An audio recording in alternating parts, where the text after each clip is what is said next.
Hi ladies, this example is how to use the structure of a quadratic even when it's not actually a quadratic. It's similar to what we've done in class. So let's look at this. In parentheses we have the binomial x squared plus 5x, but notice the form. It's something squared plus or minus something plus or minus some number, which I'll just call k for a constant. Okay, this has a quadratic form because it has a square, it has the term itself, and then it has a constant. So let's just rewrite it by saying the thing in parentheses, let's just call it y and rewrite it that way. So this becomes y squared minus 10y minus 56. So what we're going to do is we're going to solve this equation and then we're going to substitute back in, by the way, y actually equals x squared plus 5x. So let's try that. Okay, so now we need magic numbers that multiply to negative 56 and add to negative 10. So let's think this is 8 times 7. It's also 2 times 28. It's also 4 times 14.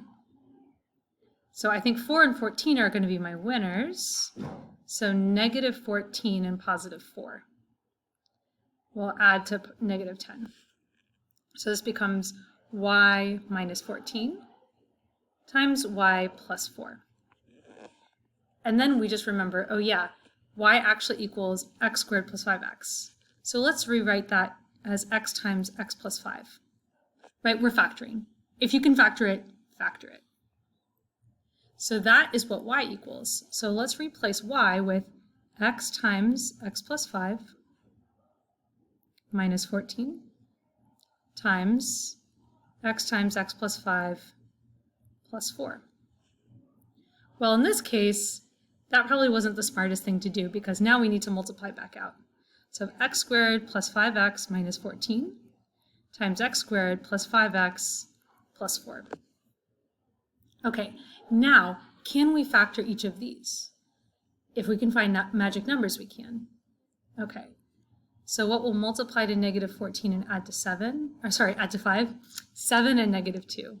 So x plus 7 times x minus 2 is the factored form of this. And the factored form of x squared plus 5x plus 4 is x plus 4 times x plus 1. So then in total we have x plus 7 times x minus 2 times x plus 4 times x plus 1.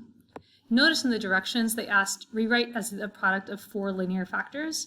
That's what we have. Each one of these is a linear factor. And then we're done. Okay, good luck.